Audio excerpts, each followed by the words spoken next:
Hello students, अब हम कुछ और क्वेश्चन डिस्कस करते हैं एक्सरसाइज 1.2 के, जिसमें कि क्वेश्चन नंबर 9 की स्टेटमेंट मैंने लिखी हुई है। देखिए क्या दिया हुआ है।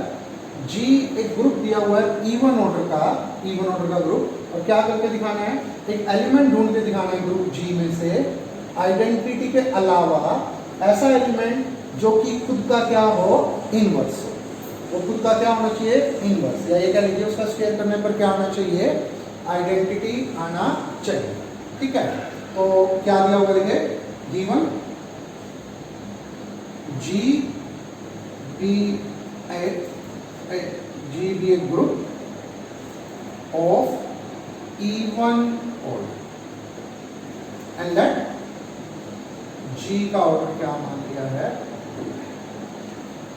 ठीक है, अब हम दो सेट कंसीडर करते हैं, ए सेट, जी के वो सारे एलिमेंट जो कि खुद का इनवर्स हो, और एक सेट लेते हैं बी, जी के वो सारे एलिमेंट जो कि खुद का इनवर्स नहीं है। एक तो लेंगे वो एलिमेंट जो खुद का इनवर्स है, और एक वो एलिमेंट ले लिए एक सेट में जो खुद का इनवर्स नहीं। तीसरी कोई पॉसिबिलिटी नहीं है। सोचिए, देखिए अगर आप x का इनवर्स निकालोगे या तो x आएगा या x नहीं आएगा ना। अब हम क्या करते हैं, g के एलिमेंट्स को, g के अंदर कितने एलिमेंट्स माने मैंने, 2n, हम इन सेट्स में डिस्ट्रीब्यूट करते हैं, मतलब देखते हैं कि कौन सा एलिमेंट कहां आएगा ना। आइडेंटिटी का इनवर्स कौन होता है, आइडेंटिटी, तो देखिए डेफिनेटली आइडेंटिटी कहां आ गया, ए। ठीक है, एक एलिमेंट तो डेफिनेटली किसको बिलोंग करता है, ए को। अगर आप थोड़ी स्टेटमेंट ध्यान से देखोगे तो आपको पता चलेगा करना क्या है। एक ऐसा एलिमेंट ढूंढ के दिखाना है आइडेंटिटी के अलावा जो खुद का इनवर्स हो, यानी कि मेरे को इस सेट में आइडेंटिटी के अलावा एक और एलिमेंट ढूंढ के दिखाना है। बस एक मिल जाए, मेरा क्वेश्चन क्या हो जाएगा, कंप्लीट हो जाएगा। ठीक है, आइडेंटिटी तो आ गया। अब हमारे पास कितने एलिमेंट थे बी सेट के, हमारे पास एलिमेंट थे 2n, और अब आइडेंटिटी जा चुका और हमारे पास बाकी क्या रिमेनिंग रह गए, 2n माइनस 1 एलिमेंट्स रह गए किसके, जी। अब देखिए कंसीडर करते हैं, now consider an element y से किसका, g का, सच दैट y e नहीं, क्योंकि e को तो हम पता कर चुके कि e कहां होगा, a। ठीक है, तो कोई दूसरा एलिमेंट ले लिया g सेट का। देखो अगर y किसके अंदर है, a में है, तो मेरा क्वेश्चन हो गया complete, then nothing to prove. क्यों, यही तो ढूंढ रहे हैं हम कि एक ऐसा एलिमेंट मिल जाए कि जो खुद का क्या हो, इनवर्स, और वो आइडेंटिटी के अलावा हो। तो अगर मैं कहता हूं y a में है तो क्वेश्चन हो गया कंप्लीट। तो हम सपोज कर लेते हैं, सो सपोज क्या कि y तो a में नहीं है, y a में नहीं, तो y a में नहीं है तो कहां होगा, y b में होगा, क्योंकि और तो तीसरी पॉसिबिलिटी ही नहीं है। a सेट में नहीं है, यानी कि y का इनवर्स अगर y नहीं है तो y नहीं है, तो सीधी सी बात है b सेट में आ गया। इसका मतलब y का इनवर्स y के इक्वल नहीं। ठीक है, अब देखिए दोनों तरफ इनवर्स ले लीजिए इसी चीज को, y का इनवर्स फिर y इनवर्स के इक्वल नहीं है। मेरे कहने का क्या मतलब है, ध्यान से देखिए, अगर y का इनवर्स y के इक्वल नहीं है तो उसके इनवर्स का इनवर्स भी y के इनवर्स के इक्वल नहीं है। इसी लाइन को ध्यान से देखोगे ना, तो सेम लिखा हुआ है, a इनवर्स का इनवर्स a होता है वापिस। मतलब इसका मतलब ये हुआ कि अगर y b में है तो उसका इनवर्स भी किस में होगा, b सेट में होगा। अगर कोई एलिमेंट b सेट में आ रहा है तो वो अपने इनवर्स को भी साथ में लेके आएगा। ठीक है, y b में है तो y का, इसका मतलब b के अंदर कितने एलिमेंट हो सकते हैं, या तो b के अंदर 2 एलिमेंट होंगे या 4 होंगे या 6, क्योंकि कोई एलिमेंट अगर b में आएगा तो उसका इनवर्स साथ में आएगा। तो b कंटेन्स कितने, even number of elements. b के अंदर कितने एलिमेंट्स हैं, इवन नंबर ऑफ एलिमेंट्स। अब सपोज कीजिए, मान लीजिए कि g के अंदर 10 एलिमेंट थे, आइडेंटिटी तो a में आ चुका, बच गए थे कितने, 9। अब b में कितने आ सकते हैं, बी में या तो 2 आएंगे या 4 आएंगे या 6 आएंगे या 8 आएंगे, जो 9th नंबर वाला एलिमेंट है वो नहीं आ सकता, क्योंकि उसका इनवर्स कौन होगा, उसका इनवर्स खुद को होना ही पड़ेगा। क्योंकि अगर वो 9th नंबर वाला एलिमेंट, ये 8 एलिमेंट आ चुके, एक आइडेंटिटी सपोज कीजिए, जो 9th नंबर वाला एलिमेंट है अगर उसको बी में आना है तो पहली बात तो उसके इनवर्स और उसको अलग अलग होना पड़ेगा। अब इसका इनवर्स बनने के लिए कोई है ही नहीं, इसका मतलब 9th एलिमेंट को कहाँ आना पड़ेगा, 9th एलिमेंट को डेफिनेटली ए सेट के अंदर आना पड़ेगा। ए सेट के अंदर यानी कि ऐसा एलिमेंट होगा ही होगा, क्योंकि ओड नंबर ऑफ एलिमेंट बचे हुए थे ना, और बी में कितने आएंगे, इवन 10 में से 9 बचे थे, और 8 किस में आ चुके, ज्यादा से ज्यादा 8 किस में आ चुके, बी में। तो जो 9th एलिमेंट है उसको किस में आना पड़ेगा, ए में। तो कोई भी इवन ऑर्डर का ग्रुप हो उसके अंदर एक एलिमेंट तो ऐसा जरूर होता है आइडेंटिटी के अलावा जो कि खुद का क्या हो, इनवर्स।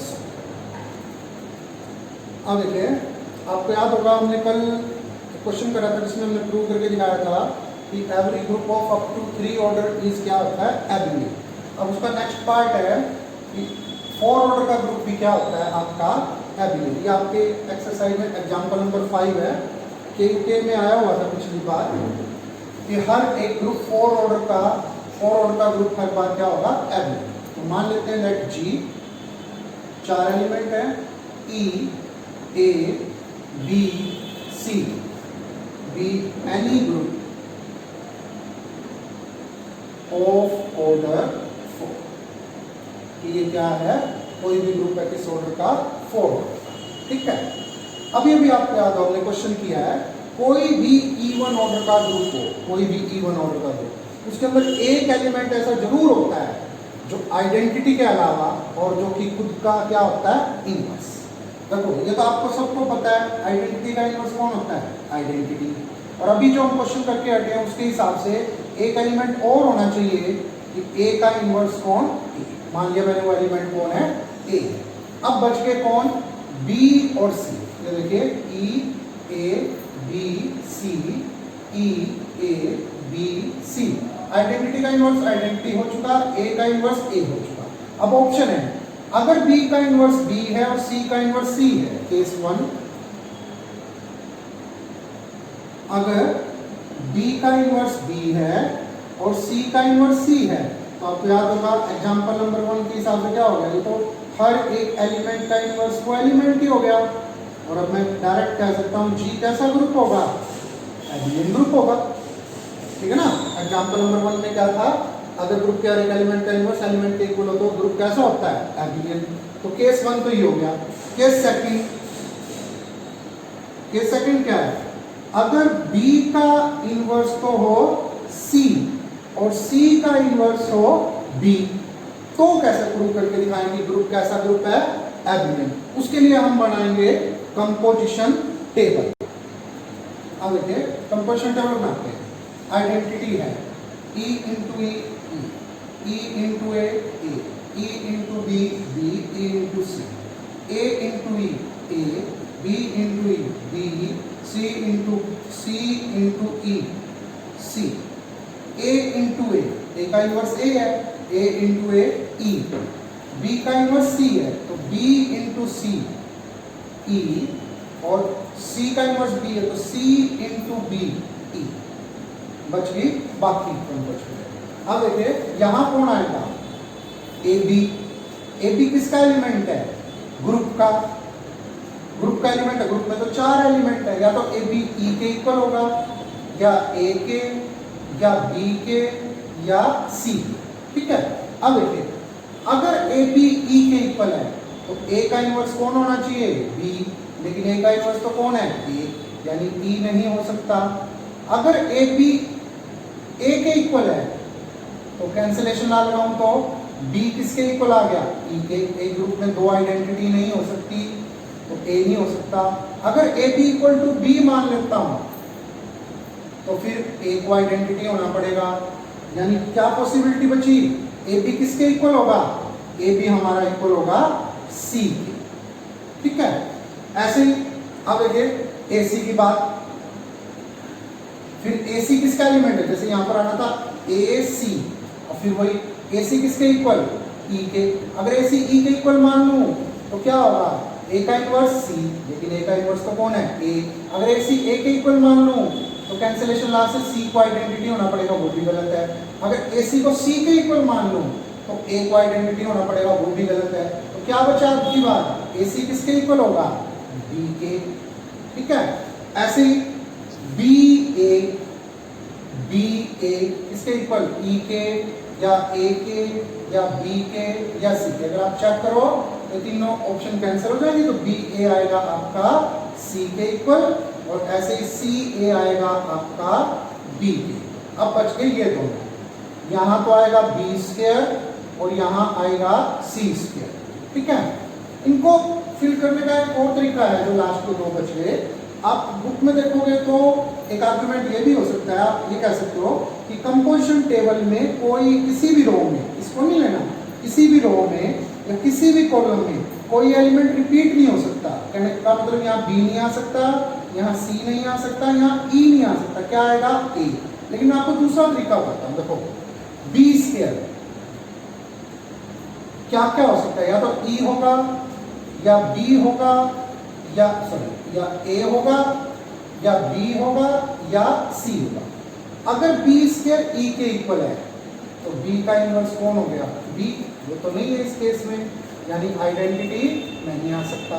यहाँ आइए एक बार, अगर b square equal to b हो गया तो कैंसिलेशन लॉ से बी किसके इक्वल आ जाएगा, आइडेंटिटी। ये भी नहीं हो सकता। अगर बी स्क्वायर को सी मान लूं तो वापिस आइए, देखो ये कौन है, सी, किसके इक्वल है ये इक्वल है बी ए के। यहां से देखिए इन दोनों का मल्टीप्लिकेशन यानी बी ए, और कैंसिलेशन लॉ से फिर बी किसके इक्वल आ गया, ए, तो सी भी नहीं हो सकता। तो इसका मतलब ना तो बी स्क्वायर है ई के इक्वल, ना बी के इक्वल, ना ही किसके इक्वल, सी के। तो यहाँ कौन आएगा, यहाँ आएगा आपका ए, और इसी आर्गुमेंट से यहाँ आएगा ए। लेकिन आपको पेपर में ये बताने की जरूरत नहीं है, आप वही बुक वाला रूल यूज कर लीजिए।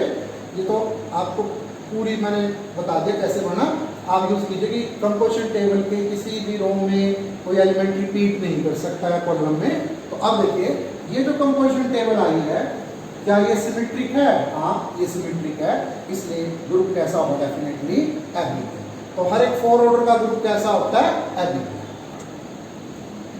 अब देखिए क्वेश्चन नंबर 13 है, क्या दिया हुआ है, ए कोई एलिमेंट दिया हुआ है जी का और उसका ऑर्डर है एन, पी कोई इंटीजर है और पी और एन का जीसीडी कितना दिया हुआ है 1। तो हमें प्रूव करके दिखाना है कि ए की पावर पी का ऑर्डर भी कितना होगा, एन होगा। आपको शायद यहाँ तो एक एग्जांपल किया था, वैसे तो उसकी हेल्प से कर सकते हैं कि अगर ए का ऑर्डर एन हो तो ए की पावर ए का ऑर्डर होता है एन बाय एन कोमा के, जो कि एन कोमा के का मतलब है एन और पी का जीसीडी। तो देखिए इस क्वेश्चन में क्या दे दिया, एन और पी का जीसीडी 1 दे दिया, तो एन कोमा के 1 होते ही क्या हो जाएगा। लेकिन अगर अलग से प्रूफ करके दिखाएं तो देखिए बिल्कुल सिंपल है, कैसे, और गिवन है ए का ऑर्डर है एन, इसका क्या मतलब है, ए की पावर एन करने पर आएगा ई। दोनों तरफ पी पावर ले लेते हैं और इसको लिख लेता हूं ए की पावर टी उसकी पावर एन इक्वल टू ई। एक तो कंफर्म हो गया, ए की पावर पी का ऑर्डर ऑफ ए की पावर पी क्या हो गया, फाइनाइट हो गया। क्यों, क्योंकि कभी ना कभी ई आ रहा है। एंड इफ अगर मैं मान लूं कि ए की पावर पी का ऑर्डर है हमारा एम, तो इस रिजल्ट से ये तो बहुत बार यूज करेंगे हम बुक में, क्या ध्यान दो, देखो अगर x का ऑर्डर है p, x की पावर क्यू करने पर आता है e, तो हमने पढ़ा था p किसको डिवाइड करता है, क्यू को। यहाँ ये x का ऑर्डर है p और x की पावर क्यू करने पर आता है e, तो हम कह सकते हैं क्या कि m किसको डिवाइड करेगा, n को। First part. अब दूसरा पार्ट बनाते हैं, कैसे, देखिए यहाँ से a की पावर p का ऑर्डर कितना है m, इसका मतलब a की पावर p और उसकी पावर m करने पर क्या आएगा e, यानी a की पावर m p किसके इक्वल हो गया e। बट x का a का ऑर्डर कितना है n, सेम रिजल्ट दोबारा यूज कीजिए, x का ऑर्डर है p x की पावर क्यू करने पर आ गया e। तो n अब किसको डिवाइड करता है, mp को। लेकिन स्टेटमेंट में एक चीज और दी हुई है, बट n और p में तो कुछ कॉमन है ही नहीं। नंबर थ्योरी का रिजल्ट क्या रिजल्ट था नंबर थ्योरी का, कि अगर a डिवाइड करे bc को, बट a और b में कुछ कॉमन ना हो, तो फिर एक्चुअल में a किसको डिवाइड करेगा, c को। तो n किसको डिवाइड करता है, m को। तो देखिए 1 और 2 से n m को और m n को, दोनों एक दूसरे को डिवाइड करते हैं, यानी n और m दोनों क्या हो गए, बराबर। और इसका मतलब a की पावर p का ऑर्डर भी कितना आ गया है आपका, ठीक है। देखो स्टूडेंट्स, लास्ट क्वेश्चन एक्सरसाइज का g कोई ग्रुप दिया हुआ है कि a raise to power 5 e के इक्वल है, a b a इनवर्स किसके इक्वल है, b स्क्वायर के। और हमें क्या करना है, b का ऑर्डर फाइंड आउट करना है। b का ऑर्डर कितना होगा, मतलब b की कितनी पावर करें कि e आ जाए, यहाँ पर कितनी पावर करें e आ जाए। स्टेप देखिए ध्यान से, a हमें a की पावर ये पता है, a की पावर 5 करने पर ही आएगा, तो हम 2 पावर लेके चलते हैं इसकी। b की पावर चाहिए ना, इसको तो कभी भी b से रिप्लेस कर सकते हैं हम। तो कैसे, a b a inverse a b a inverse. अगर एसोसिएटिव लॉ लगाएं तो बीच में से a इनवर्स और a खत्म हो जाएगा, क्या आएगा, a b square a inverse. b square की जगह वापस क्या रख सकते हैं, b स्क्वायर की जगह पर a b a इनवर्स। तो क्या बन गया, a square b a minus, 2 power आ गई, 5 तक पहुंचना है। a b a इनवर्स की पावर 4 क्यों, तो स्क्वायर पता चल चुका है, a b a इनवर्स का square a b a inverse का स्क्वायर। इसकी value a square b a minus 2 a square b a minus 2। आपको a माइनस 2 का मतलब पता ही होगा, इसका मतलब है a इनवर्स माइनस 2, तो जस्ट एक सिंबल है। या फिर a स्क्वायर कौन है, उसका इनवर्स, ठीक है ना, कंफ्यूज नहीं होना।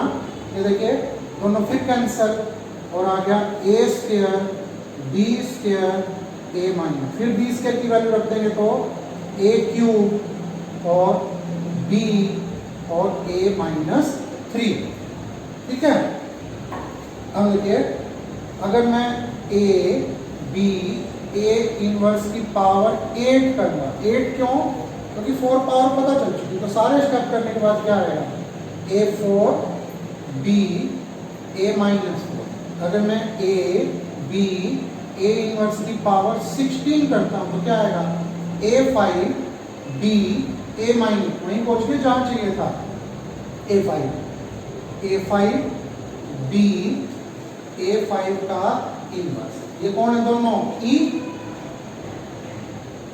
तो कहां आ गए, देखिए कितनी पावर हमारी, जब हम करते हैं पावर 16 पावर, जो हमने इसकी 16 पावर की, तो इधर बच रहा है b।